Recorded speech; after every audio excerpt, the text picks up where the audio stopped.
अस्सलाम वालेकुम dear students, mathematical method by SM Yusuf के साथ एम नईम।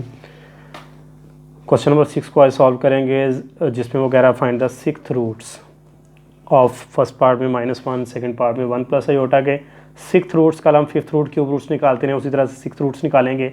तो लेट किया जी की 6 is equal to -1 first part में, और -1 को हम लिख सकते हैं -1 प्लस 0 आयोटा। तो -1 हम देखेंगे वैल्यू कहाँ पर होती है। यहाँ पर हमेशा कॉज आता है, मतलब रियल पार्ट हमेशा कॉज के लिए होता है।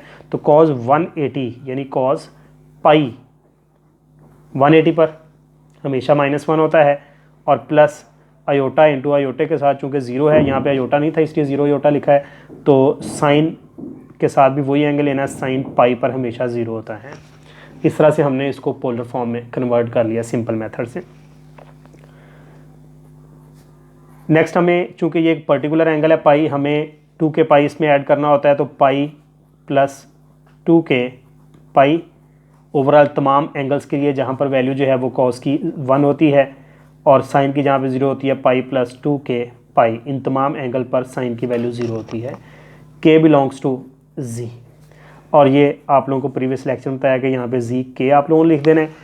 उसके बाद हम दोनों तरफ सिक्स्थ रूट लेंगे ताकि ये कैंसिल हो जाए। तो सिक्स्थ रूट जब लेंगे हम जी के, तो कॉस पाई प्लस 2 के pi plus iota into sine pi plus 2 के पाई, एंड द सिक्स्थ रूट आ गया हमारे पास पावर 1/6।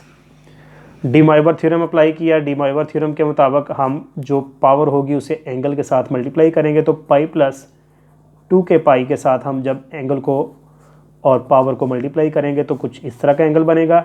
आयोटा इंटू साइन, यहाँ पर भी यही काम करेंगे, पाई प्लस 2 के पाई, और ये 1/6 जब मल्टीप्लाई होगा तो डिवाइडेड बाय 6 आ जाएगा। के हमारा कोई सा भी इंटीजर है। अब चूँकि हमने फिफ्थ रूट्स मालूम करने हैं तो हम यहाँ पर मुख्तलिफ जो हमारे पास वैल्यूज़ हैं वो पुट कर देंगे। जैसा कि सबसे पहले हम पुट करते हैं, 0 पुट कर देते हैं, 1 2 3 4 5 तरतीब के साथ पुट कर दें, 0 1 2 3 4 5। तो या फिर अगर आप लोग प्लस माइनस वाली पुट करना चाहें तो प्लस माइनस वाली वो ज़्यादा आसान रहेगा, बल्कि वही ज़्यादा बेहतर रहेगा। मतलब मैं पुट करता हूँ वैल्यू, 6 रूट्स हमने निकालने हैं। तो पुट के इज इक्वल टू, चलें 0 1 2 3 4 5 यही पुट करते हैं स्टूडेंट्स। तो चूंकि बटे में 6 आ रहा है, तो मैंने आप लोगों को ये प्रीवियस लेक्चर में बताया था कि जब हमारे पास बटे में 6 आ रहा हो, पाई/6 या पाई/4 या पाई/3 या पाई/2, तो जहाँ भी हमारे पास वैल्यू आ सकती हो तो फिर हम वैल्यूज़ फाइंड आउट करेंगे।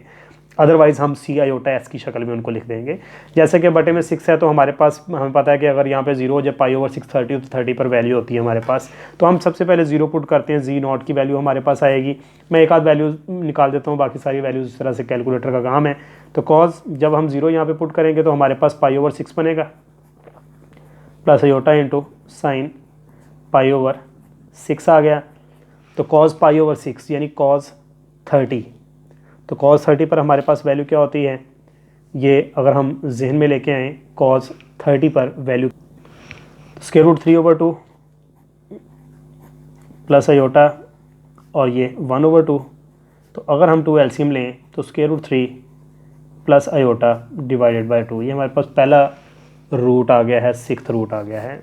1 पुट करेंगे जी1, जब यहाँ पे 1 करेंगे तो बनेगा 2 पाई प्लस पाई यानी 3 पाई, 3 पाई/6। तो cos 3 pi divided by 6 plus iota into sign 3 pi divided by 6।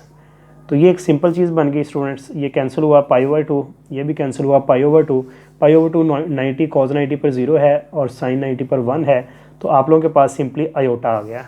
G2 मालूम करते हैं, यहाँ पे 2 पुट करेंगे तो 2 to the 4, 4 + 1 5, तो ये बनेगा कॉस 5 पाई/6 प्लस आयोटा इंटू साइन 5 पाई/6। ये आप लोगों ने कैलकुलेटर से करनी होगी। कल भी हमारे पास ये प्रीवियस लेक्चर में एंगल बने थे, उस वक्त भी हमने ये पुट की थी। 5 पाई/6 को डिग्री में कन्वर्ट करें, यानी पाई हमारे पास क्या होता है 180 डिग्री। तो 180 डिवाइडेड बाय 6 मल्टीप्लाई बाय 5, जितना भी बनेगा कॉज लें तो आप लोगों के पास कैलकुलेटर बटे में ही जवाब दे देगा।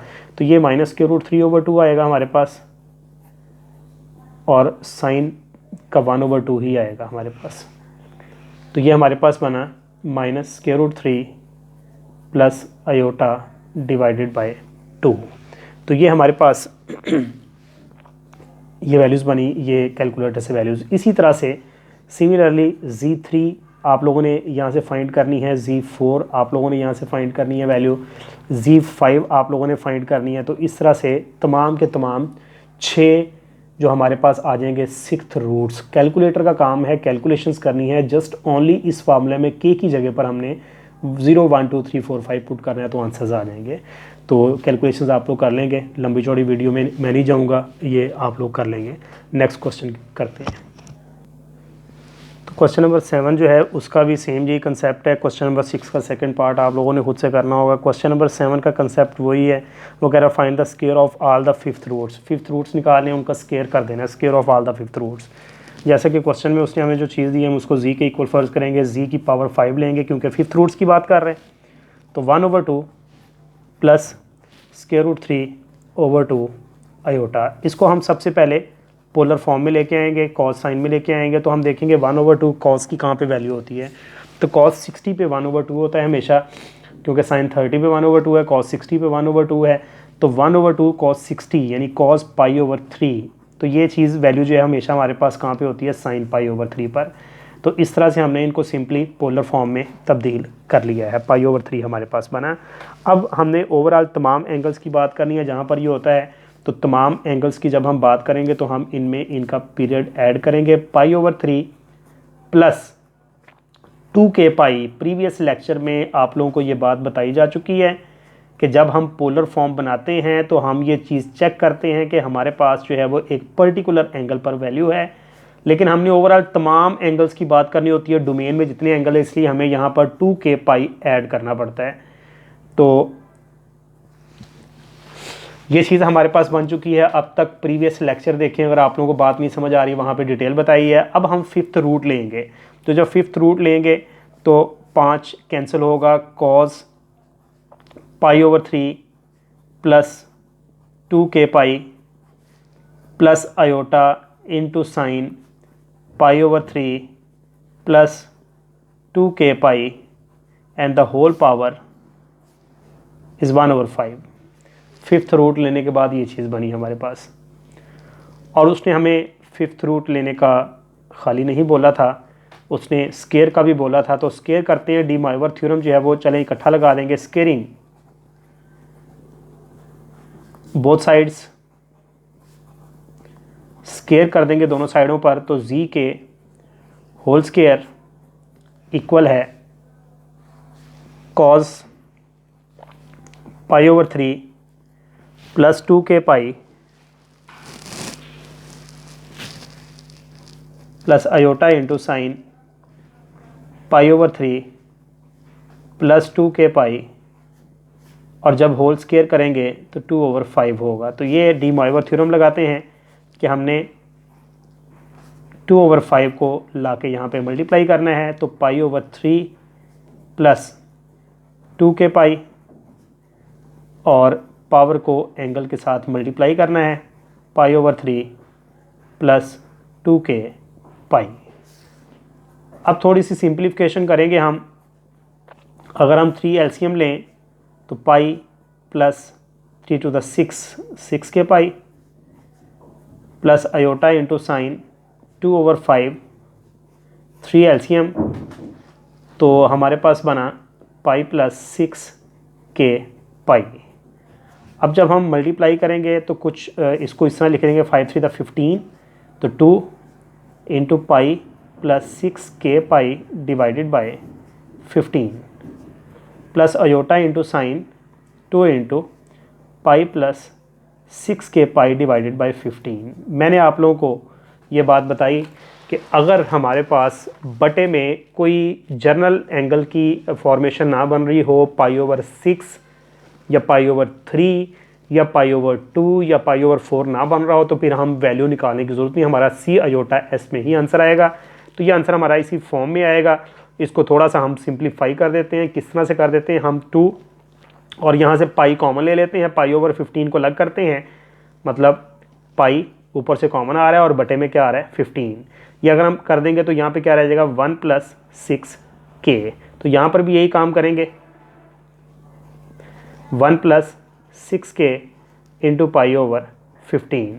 सो हमारे पास आंसर क्या बना c iota s 2 into 1 + 6k into pi over 15 and k is equal to 0 1 2 3 4 5।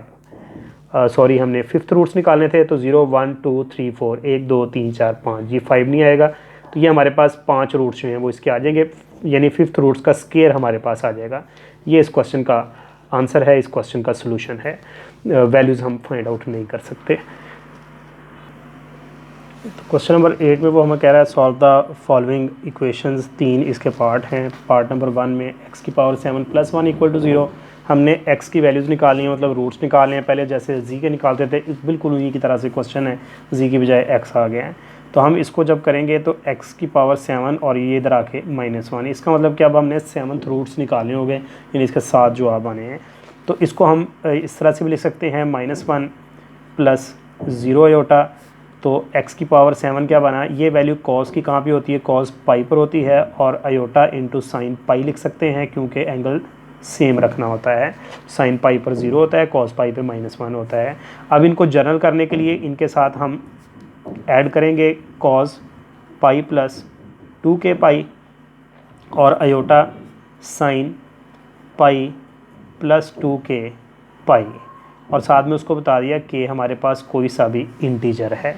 तो ये हमारे पास चीज़ आ गई है। अब हम ये पावर 7 है, हम 7th रूट लेंगे जब, तो हमारे पास x की पावर k आ जाएगी और ये ऊपर से 7 जो है वो कैंसिल हो जाएगा। Cos pi + 2k pi plus iota sine pi + 2k pi and the whole power is 1/7, 7th root लेने के बाद। तो ये हमारे पास क्या बन गया, 1/7 जब आके एंगल से मल्टीप्लाई हुआ डी मॉयवर्स थ्योरम अप्लाई करने के बाद, तो डिवाइडेड बाय 7, ये कॉस वाली टर्म बनी, sign pi + 2k pi divided by 7, ये हमारे पास इमेजिनरी पार्ट बना। तो बिल्कुल प्रीवियस क्वेश्चंस की तरह से हमने सॉल्व करते हुए चीज़ बनाई है। इसमें के पुट कर देंगे, आंसर आ जाएंगे, कोई प्रॉब्लम नहीं है। और ज़्यादा बेहतर है बड़ी वैल्यूज़ की तरफ ना जाएं, वैल्यूज़ निकालनी मुश्किल हो जाती है, बड़े एंगल की तरफ ना जाएं। तो के हम क्या पुट कर दें, इंटीजर है ना, 0 पुट करें, +-1 करें, +-2 करें और +-3 करें। इस तरह से टोटल ये 7 वैल्यूज़ हमारे पास आ जाएगी। पहले मैं प्लस वाली पुट करता हूँ, x0, तो क्या बनेगा कॉस, जब k को 0 पुट करेंगे तो सिर्फ क्या रह जाएगा π/7 प्लस अयोटा साइन π/7। तो ये चीज़ हमारे पास बनी प्लस में, ठीक है जी, जिसको हम क्या लिख सकते हैं c iota s π/7, not a specific value, π/7 पर कोई मखसूस वैल्यू नहीं होती। x1 जब हम करेंगे तो यहाँ पे हम 1 पुट करेंगे तो 2π + π क्या आ जाएगा 3π, कॉस 3π/7 प्लस अयोटा साइन 3π/7 या c अयोटा s 3π/7। जब हम 2 पुट करेंगे तो यहाँ पे 2 to the 4, 4 + 1 5 आ जाएगा, cos 5π/7 प्लस अयोटा साइन 5π/7, तो c अयोटा s 5π/7। कोई प्रॉब्लम नहीं आ रही स्टूडेंट, सीधा सीधा काम कर रहा हूँ मैं। x3 जब करेंगे 3 यहाँ पे पुट करेंगे तो 3 to the 6, 6 + 1 7, तो 7π/7, तो ये हमारे पास cos पाई बनेगा plus iota into sine pi बनेगा। तो cos पाई पर -1 होता है, साइन पाई पर 0 होता है, तो हमारे पास क्या आया -1 आ गया। नेक्स्ट वैल्यूज पुट करते हैं, तो x -1 पुट करेंगे तो -1 पे क्या आ जाएगा cos, यहाँ पे -1 मैं पुट करूँगा तो माइनस का 2π और plus pi, -π/7 plus iota sine -π/7, तो ये बना c अयोटा s -π/7। इसी तरह से हमारे पास नेक्स्ट जो आया है x -2, वो क्या आएगा, -2 जब पुट करेंगे यहाँ पे -2 -4 और 3 -7 रह जाएगा, ठीक है जी, माइनस ये 4 बनेगा 2 रखने से, और ये +1 है माइनस का 3π/7 प्लस अयोटा साइन -3π/7। तो स्टूडेंट्स ये हमारे पास बना c अयोटा s -3π/7, और लास्ट वैल्यू x -3 करेंगे तो यहाँ पे -3 तो -6 और 1 -5, तो cos -5π/7 प्लस अयोटा साइन -5π/7, यानी c अयोटा s -5π/7। तो इस तरह से कुछ हमारे प्लस में आए, कुछ हमारे माइनस में आए। तो रिक्वायर्ड हमारे पास जो इसके रूट्स आए हैं, ये सारी की सारी वैल्यूज़ आ गई हमारे पास, बस ठीक है, इनको किसी तरह भी लिखने की ज़रूरत नहीं है, इकट्ठा करके लिखना चाहें तो लिख सकते हैं। रिक्वायर्ड सोल्यूशन जो है वो हमारे पास क्या है, प्लस माइनस में है, यानी π/7 प्लस का भी है, π/7 माइनस का भी है, इकट्ठा लिख सकते हैं प्लस माइनस π/7, और इसी तरह से दूसरे भी प्लस माइनस 3π/7 प्लस माइनस 5π/7 और एक -1 है, ये ओवरऑल 7th रूट्स आ गए हैं। तो इस तरीके से ये क्वेश्चन नंबर 8 का फर्स्ट पार्ट था।